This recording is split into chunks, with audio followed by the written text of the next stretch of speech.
चलो अब हम लोग अगला वाला देखते हैं। हाँ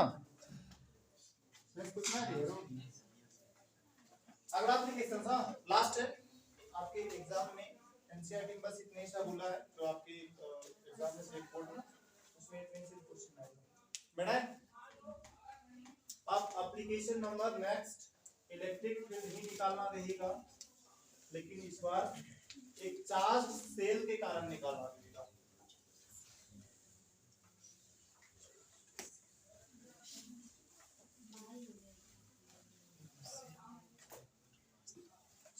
ये एप्लीकेशन नंबर 4 अब बोल रहा है electric field intensity due to charge cell.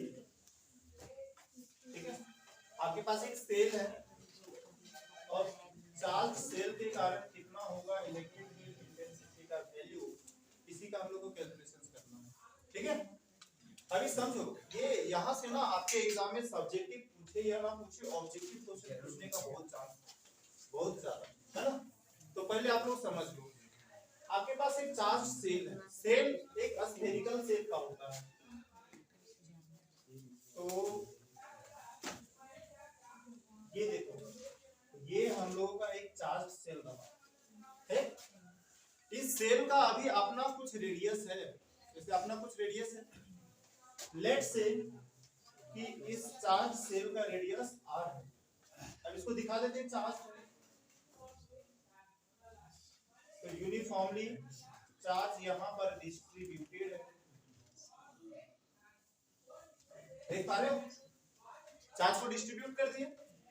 अब हम लोग को इसके 3 जगह पे निकालना है इलेक्ट्रिक फील्ड इंटेंसिटी का वैल्यू। इस चार्ज सेल के बाहर, इस चार्ज सेल के सरफेस पर और इस चार्ज सेल के अंदर 3 पॉइंट पर।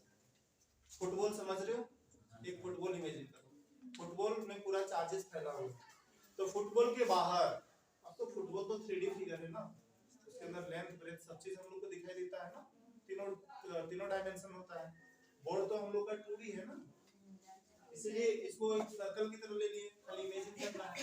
एक चार्ज सेल है, इस सेल के बाहर कितना होगा इलेक्ट्रिक फील्ड इंटेंसिटी का वैल्यू। तो लेट्स से हम यहाँ पे निकालें, इधर कहीं भी किसी पॉइंट पे निकालें तो ये कहलाएगा चार्ज सेल के आउटसाइड। और अगर यदि मान लो हम लोग इस पॉइंट पे निकालते, इधर निकालते, तो ये कहलाता electric field intensity charge cell के अंदर, इनसाइड ना। और अगर कहीं पे यहीं पे निकालते सरफेस, तो सरफेस पर कितना होगा इलेक्ट्रिक फील्ड इंटेंसिटी का वैल्यू। तो सबसे पहले हम लोग इस चार्ज सेल के बाहर निकालते हैं। तो इस चार्ज सेल के बाहर लेट से कि कोई पॉइंट है, मान लेते हैं कि कोई पॉइंट ये ले लो, ये पॉइंट P है। इस P पॉइंट पर कितना होगा इलेक्ट्रिक फील्ड इंटेंसिटी का वैल्यू, इसके कारण। तो याद है सबसे पहला स्टेप हम लोग को ड्रॉ करना रहता था गॉसियन सरफेस। तो एक गॉसियन सरफेस ड्रॉ कर देते हैं।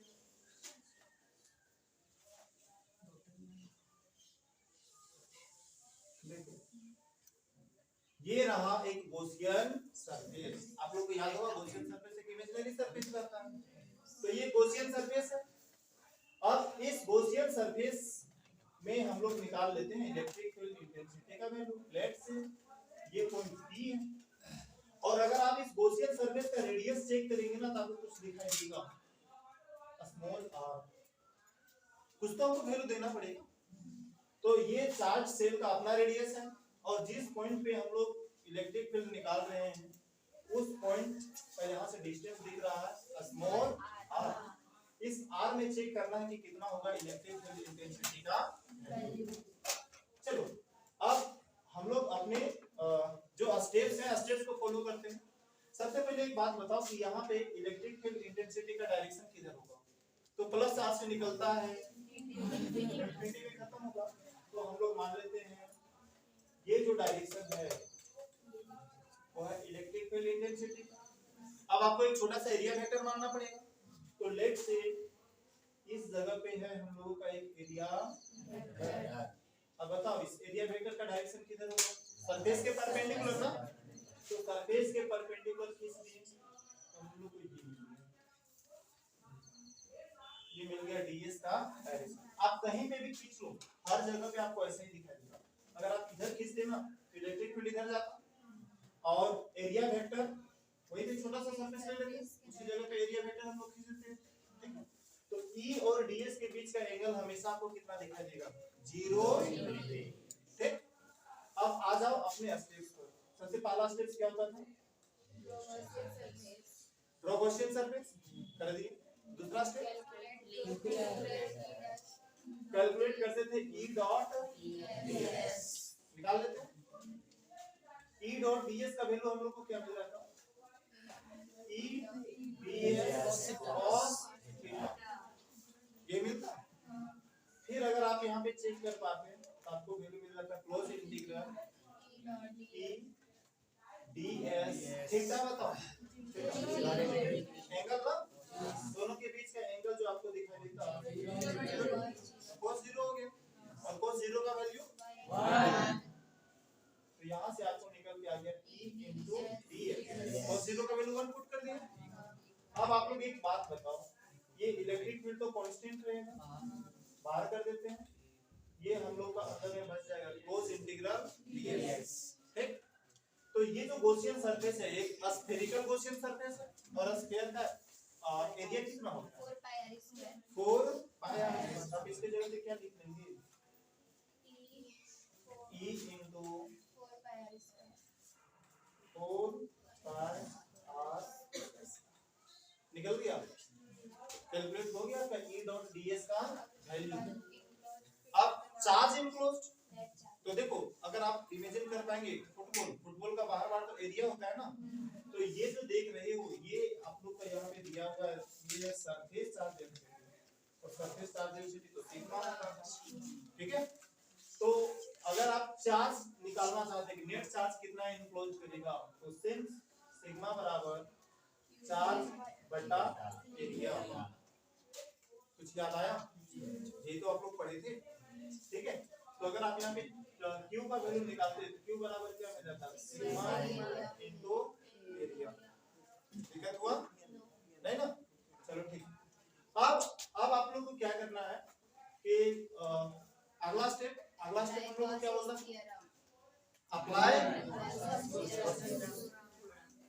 कर दो, अप्लाई गॉसेस थ्योरम।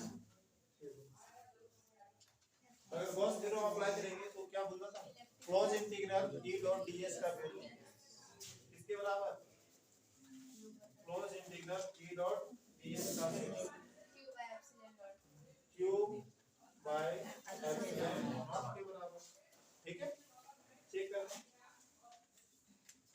E, अच्छा ये E डॉट ds का वैल्यू हम लोग निकालते हैं, ये है ना E into 4 pi r equal to ये सिग्मा का वैल्यू, ये चार्ज का वैल्यू सिग्मा इनटू एरिया, ये आएगा बाय एप्सिलॉन नॉट, ठीक। अब इलेक्ट्रिक फील्ड का वैल्यू निकालेंगे, इस सारे टर्म को उठाकर इधर लाना पड़ेगा, लिया आपको क्या मिलेगा, E बराबर sigma into area 4 pi r square into epsilon. एक बात बताओ, ये जो एरिया है ये कौन वाला एरिया है, कौन वाला सरफेस एरिया किसका, इसका ना, इस चार्ज का ना सरफेस एरिया, इस चार्ज में तो फुटबॉल ही है, स्फेरिकल शेल है, और इसका एरिया कितना आ जाएगा 4 पाई r स्क्वायर। यहां पे हम लिख रहे हैं ना, इतना सा दिखाई दे रहा है ना, चेक करना। तो अगर हम एरिया का वैल्यू पुट करते हैं, चेक करो ये एरिया कौन वाला एरिया है, सरफेस चार्ज डेंसिटी में सिग्मा है, सरफेस चार्ज डेंसिटी सिग्मा है, हमको इसका एरिया लेना है, और इसका एरिया अगर आप चेक करेंगे ना तो इसका एरिया कैपिटल R है ना, तो एरिया आ जाता 4 पाई r स्क्वायर बाय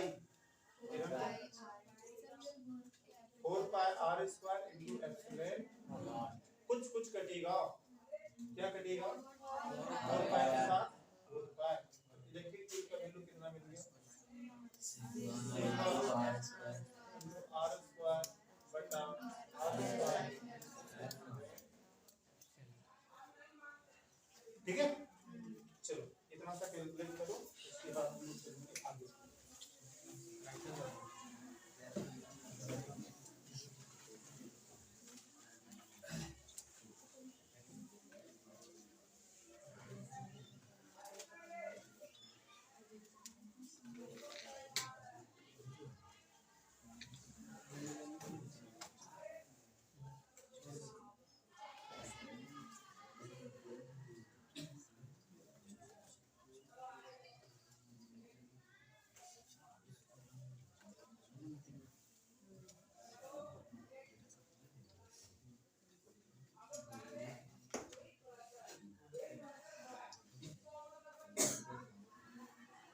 अच्छा बताओ, चार्ज सेल के अंदर निकाल रहे हैं कि बाहर?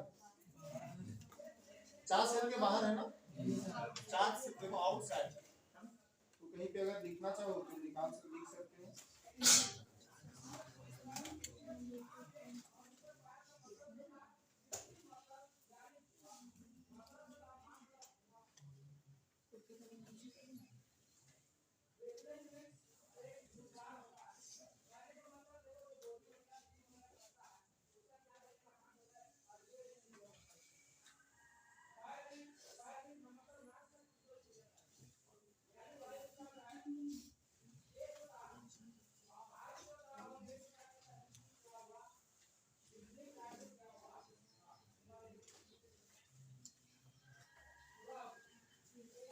ये कैलकुलेशन हम लोग का हो गया है electric field intensity outside the shell. Shell के बाहर है ना,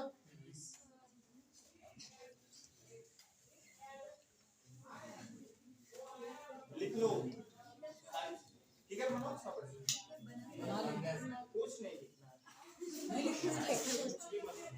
ये जो कैलकुलेशन हो रहा है, सेल के बाहर निकाले कि सेल के अंदर निकाले? Electric field outside the shell, अगर जगह हुआ तो आप इतना सा कैलकुलेशन, इतना सा खाली डाल सकते हो हेडिंग में। ये फिगर के ऊपर जगह होगा तो खाली इतना सा लिखो, electric field intensity outside the shell, shell के बाहर निकालें।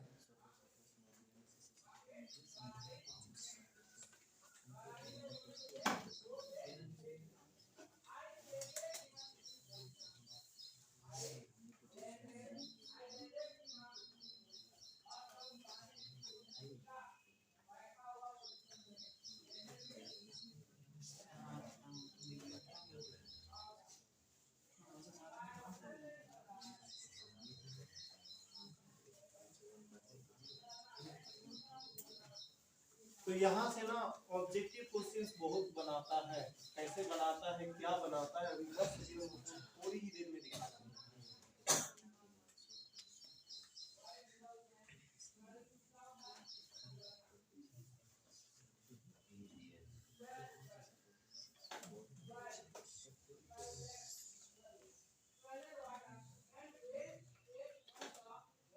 बस 4 ही स्टेप फॉलो कर रहे हैं, question surface, close integral u dot ds, net charge apply कर रहे हैं, बस कहानी खत्म। तो इतने से आप लोग को भी करना है, ज्यादा कुछ है नहीं। तो टिके रहना है आप लोगों को अपने 4 स्टेप्स के ऊपर। जो भी निकालना रहा इलेक्ट्रिक फील्ड इंटेंसिटी का वैल्यू, ये 4 स्टेप्स पकड़ लो और चलते बुलते रहो।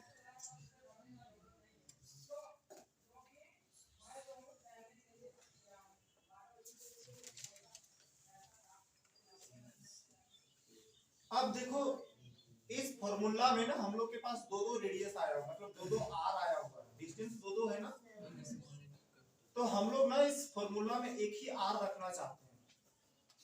तो उसके लिए हमें सिग्मा का वैल्यू पुट करना पड़ेगा। सिग्मा दिख रहा है, सिग्मा का अगर आप वैल्यू पुट करेंगे तो आपको एक आर आ जाएगा। कैसे आएगा अभी हम लोग कैलकुलेट करेंगे। अगर आप लोग लिख लिए होंगे तो आगे चलें। इस फॉर्मूले में आप ठीक से देखो तो दो दो आर आ रहा है, ठीक? इधर दिक्कत है इसमें, इसको मिटाएं, ठीक है, बीच वाला को हम मिटाते हैं, ये वाला का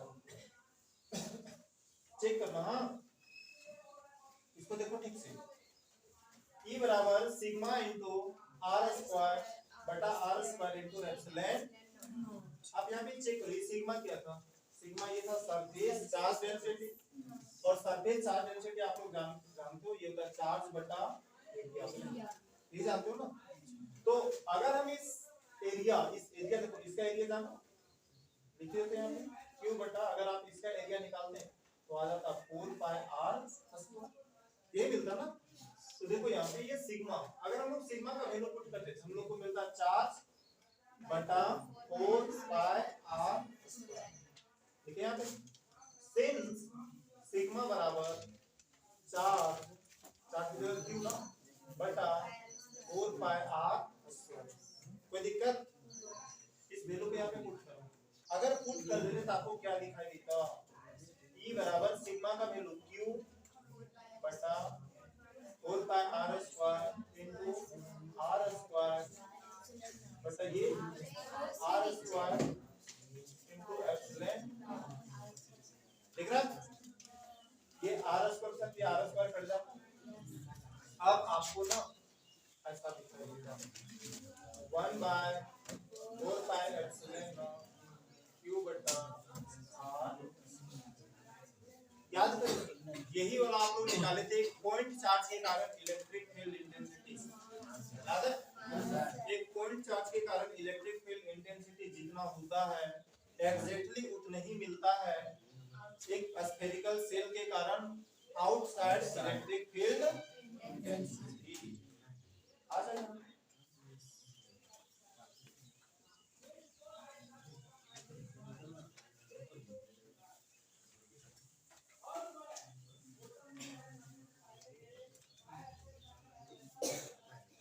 तो इसमें देखो सिर्फ आपको चाहिए कि भाई हम लोगों का गॉसियन सरफेस यानी जिस पॉइंट पे हम लोग निकाल रहे हैं उस सेल के सेंटर से कितनी दूरी पर है।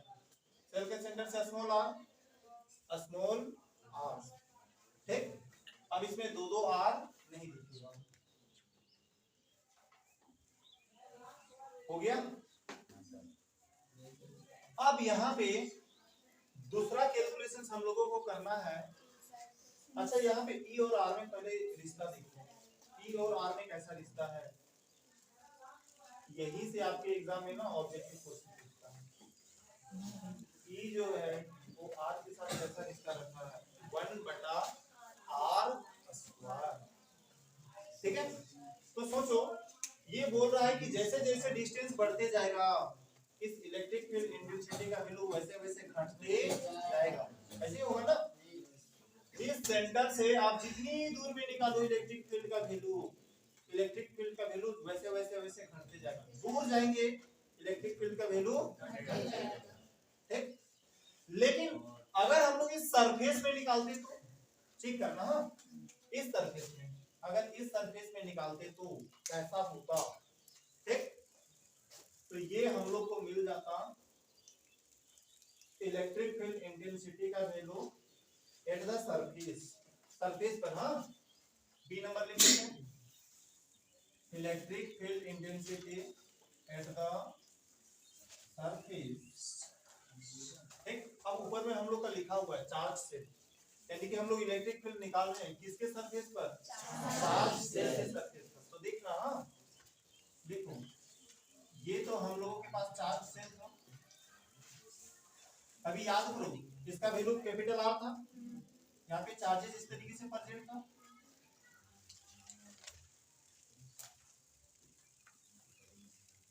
ठीक। और इससे पहले जो हम लोग कैलकुलेशंस किए थे कुछ ऐसा था कि भाई इधर कोई पॉइंट आर हुआ करता था। अब देख लो कि अब हम लोगों को यही पॉइंट पे निकालना है। देखो यही पॉइंट पर। हाँ तो अगर गॉसियन सरफेस ड्रॉ करते हम लोग को तो यहीं पे ड्रॉ हो जाता इसी सरफेस के ऊपर। और आप बताओ ये रेडियस इतना बड़ा ना हो करके अब आ जाता इसके ऊपर इतने सा रेडियस लेते ना यानी कहीं ना कहीं हम लोग को पहले ही जैसा फॉर्मूला मिलता। चेक करो इस आर का वैल्यू पहले ये आर वाला पॉइंट कहीं इधर था। अब कैलकुलेशंस करेंगे ना तो ये आर वाला पॉइंट हम लोग को यहाँ तक आ गया है। यानी कि जब हम लोग इलेक्ट्रिक फील्ड सरफेस पर निकालेंगे ना तो आप ठीक से देखेंगे तो आपको पता चलेगा कि आर स्मॉल आर जो है वो किसके बराबर हो जाएगा। समझ पाए। अगर ऐसा हुआ तो आपको दोबारा ये सारी कैलकुलेशन करना नहीं है सीधा इस फॉर्मूला में स्मॉल आर की जगह पे पुट कर दीजिए कैपिटल आर। तो देयरफॉर अब आपको जो इलेक्ट्रिक फील्ड का वैल्यू मिल जाता 1 by 4 pi epsilon naught Q बटा कैपिटल आर का ठीक। छापो यहाँ पर मुश्किल हुआ। सरफेस पर हम लोग घटाते आए तो यहाँ पे आए ना हम लोग को दिखा कि स्मॉल आर और कैपिटल आर दोनों का वैल्यू बराबर हो गया और दोनों का बराबर हुआ तो इस फॉर्मूला में खाली स्मॉल आर की जगह पे पुट कर देना है कैपिटल आर। बाकी किसी चीज का कोई चेंजिंग यहाँ पे देखो, आप लोग को पढ़ाए थे, यहाँ पे देखना, इस जगह पे मैं लिख रहा हूँ, आप लोग को पढ़ाए थे तीन तरीके का चार्ज डिस्ट्रीब्यूशन, एक लीनियर चार्ज डिस्ट्रीब्यूशन, एक सरफेस चार्ज बोलते थे, और एक वॉल्यूम चार्ज। तो सरफेस चार्ज डिस्ट्रीब्यूशन को हम लोग लिखते थे सिग्मा, और ये बोलता था चार्ज बटा एरिया, चार्ज बटा एरिया। अब ये जो एरिया है, देखो इसका एरिया लेना, इसका एरिया, ये तो फुटबॉल है, सर्कल नहीं समझना, क्योंकि head is a charge cell है ना। तो स्फीयर, फुटबॉल का अगर आप एरिया निकालेंगे, स्फीयर का एरिया निकालेंगे तो आता है 4 पाई r स्क्वायर। तो इस एरिया की जगह पे लिख दिए 4 पाई। अब ये फुटबॉल का एरिया, स्फीयर का एरिया हम लोग का कैपिटल r था, तो इसलिए इसकी जगह पे हम लोग लिख दिए कैपिटल r का स्क्वायर। तो ये पुराना क्लासेस से लिंकअप है ना, जो बैक क्लासेस में आपको पढ़ा के रखे थे। तो ये वैल्यू आ गया था q बटा 4 पाई, लिख लो, ये इंपॉर्टेंट है, डब्बा बनाओ। अब एक लास्ट पॉइंट, इलेक्ट्रिक फील्ड हम लोग निकालेंगे इस चार्ज सेल के अंदर।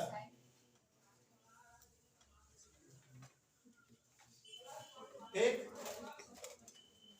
इस चार्ज सेल के अंदर इलेक्ट्रिक फील्ड इंटेंसिटी का वैल्यू,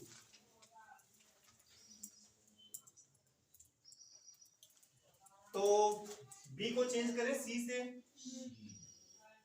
देखो electric field intensity inside the cell, figure मिटा दे,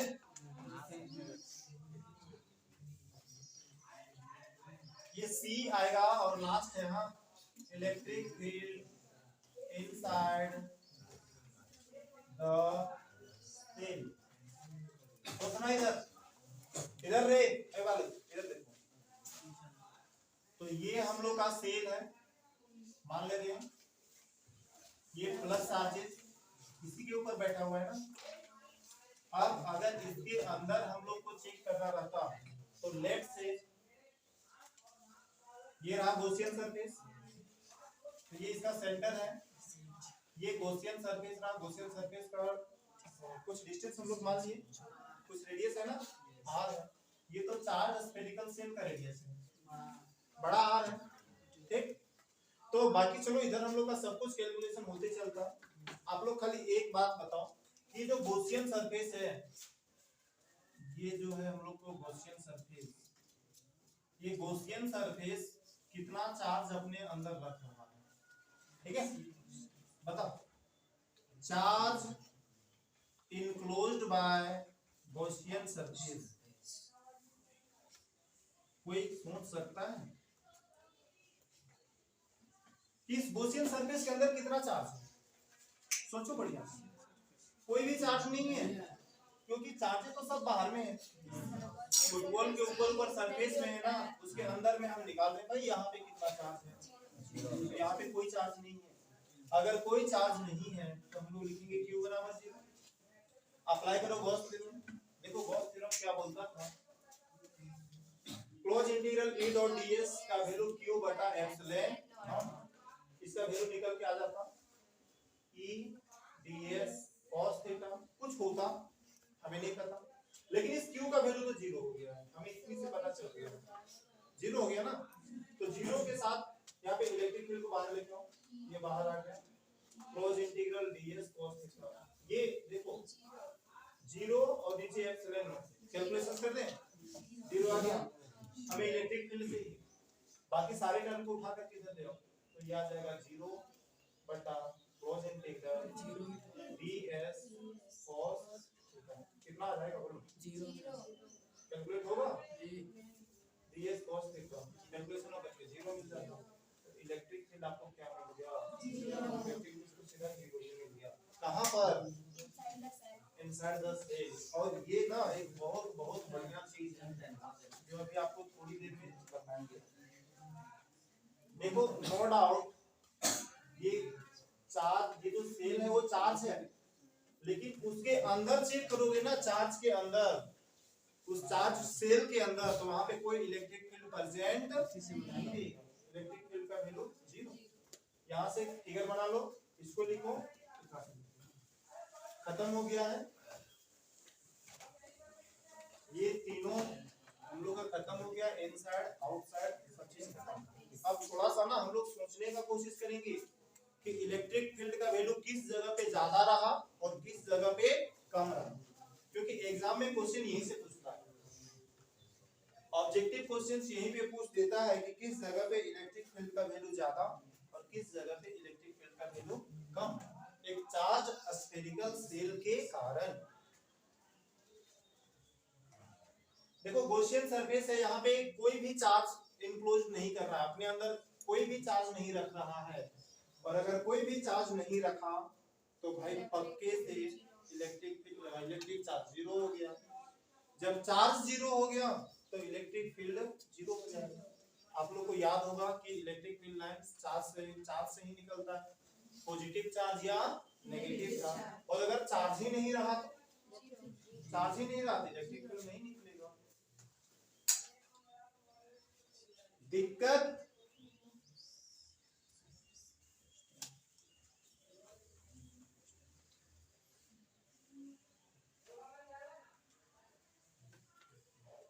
खत्म हो गया पूरा एप्लीकेशन गॉस लॉ का, लेकिन यहां से भी हम लोग इसका कंक्लूजन में आते हैं, ठीक है।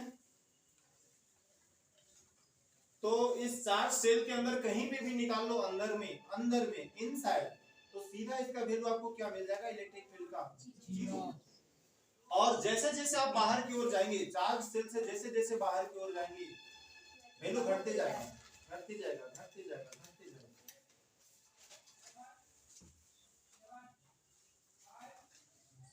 तो अगर हम आपसे पूछना चाहते हैं कि इलेक्ट्रिक फील्ड का वैल्यू मैक्सिमम कौन से पॉइंट पर मिलेगा, कहां पे मिलेगा, तो आप क्या बताओगे? चार्ज सेल के अंदर तो जीरो हुआ और चार्ज सेल के सरफेस पर कुछ वैल्यू हुआ, और सरफेस से जैसे जैसे जैसे जैसे दूर चलते गए वैसे वैसे घटते ही गया, तो मैक्सिमम कहां पे मिला, सरफेस पर। ठीक है, यही वाला आप लोगों को समझना रहता है। सेल के अंदर तो जीरो, उसके बाद सरफेस से जैसे जैसे बाहर चलते गए कम होते गया, तो सबसे ज्यादा कहां पे मिला, सरफेस पर। इलेक्ट्रिक फील्ड इंटेंसिटी का वैल्यू एक चार्ज सेल के कारण मैक्सिमम होता है सरफेस पर और मिनिमम इनसाइड। अरे आउटसाइड तो धीरे धीरे कम होता है ना, मिनिमम तो नहीं बोलेंगे, मिनिमम मतलब तो जीरो, जीरो कहां पे मिलेगा, अंदर। यहां तक नोट डाउन कर लिया हम लोग, नहीं क्या, फिगर को हम मिटा दें, हाँ इसको मिटा दें। तो देखो इधर देखना, हाँ डेटा से मैं लेकर के थोड़ा समझने की कोशिश करता हूँ। इलेक्ट्रिक फील्ड, ये चार्ज स्फेरिकल सेल था, हम इलेक्ट्रिक फील्ड का वैल्यू चेक करते गए, एक्सिस की मैं खींच देता हूँ, ठीक है। तो इस जगह पे इलेक्ट्रिक फील्ड का वैल्यू जीरो जीरो जीरो, कहीं पे भी सरफेस तक खींच लो हर जगह पे कितना मिलेगा, जीरो। चलो इसको बाद में खींचते हैं, एक्सिस को ना भी बाद में खींचते हैं। तो अंदर में किसी पॉइंट पर निकाले इलेक्ट्रिक फील्ड का वैल्यू जीरो, इस जगह पे कुछ मिला, मान लेते हैं 40 मिला, 40 न्यूटन पर कूलम। उसके बाद जो आपको रिश्ता दिखाई दिया था इधर का, यहां से अगर हम जरा सा भी आगे चले तो हम सीधे आउटसाइड चल जाएंगे, आउटसाइड द सेल, और आउटसाइड द सेल आपको रिश्ता ऐसा मिला, E बराबर 1/4 Q बटा R, यानी जैसे हमको सेंटर से डिस्टेंस बढ़ेगा इस E का वैल्यू बढ़ जाएगा। तो अगर हम इस पॉइंट पे निकालते हैं तो पक्का 40 से कम होगा, पक्का 40 से कम मिलता, चलो लेट से 30 मिलता, फिर यानी कि सेल से जैसे जैसे जैसे बाहर की ओर जाएंगे वैल्यू घटेगा। आप उल्टा चलते हो तो इधर से चलते हैं, इधर से अगर हम लोग सेल की ओर चलते आए तो बढ़ेगा। मैक्सिमम कहां पे हो गया, सेल पर। हम पूछते हैं यहाँ पे बोलो, अंदर आ गया, अंदर कितना होता था, जीरो। बात समझ आया? तो अगर आप इसका एक ग्राफ प्लॉट करते हैं, एग्जाम में आपका इस ग्राफ से ही क्वेश्चन आएगा, एक ग्राफ से ऑब्जेक्टिव क्वेश्चन पूछेगा। देखो अगर आप ग्राफ प्लॉट करते हैं तो आपको ग्राफ इस तरीके से मिलता है। हम इधर रख रहे हैं रेडियस को, ये आप याद है कितनी दूरी पर निकालते थे, ये वाला डिस्टेंस रखते थे। देखो ये जो डिस्टेंस है यहां से लेके ये तक डिस्टेंस, ये है हम लोग का कैपिटल आर। कुछ याद आया? ये कैपिटल आर ये वाला बोलता था, कैपिटल आर ये वाला होता था। तो इस जगह पे तो इलेक्ट्रिक फील्ड का वैल्यू मैक्सिमम जितना मिल सकता था आपको, ये वाला एक्सिस है इलेक्ट्रिक फील्ड इंटेंसिटी का, ई का एक्सिस है, और ये वाला डिस्टेंस। तो आपको अभी अगर हम इस पॉइंट पे खड़े हैं तो मतलब आप समझ रहे होंगे कि हम इस पॉइंट पे खड़े हैं, यहीं पे ना, कहीं पे खड़े हैं यहाँ पे। तो इस जगह पे इलेक्ट्रिक फील्ड का वैल्यू मैक्सिमम 40, लेट्स से कि इलेक्ट्रिक फील्ड का वैल्यू 40 है इस पॉइंट पे। मान लीजिए ये पॉइंट मैक्सिमम, ये पॉइंट आपको बता रहा है सरफेस एट। अब इसके बाद थोड़ा आप आगे बढ़ते चलो तो ये आर का वैल्यू बढ़ते जाएगा। हाँ, आर का वैल्यू बढ़ते जाएगा। जैसे जैसे आर का वैल्यू बढ़ेगा इलेक्ट्रिक फील्ड का वैल्यू धीरे धीरे बढ़ेगा, लेकिन 1/r² में घटता है। और अगर 1/r² में घटेगा ना तो उसका ग्राफ इस तरीके से,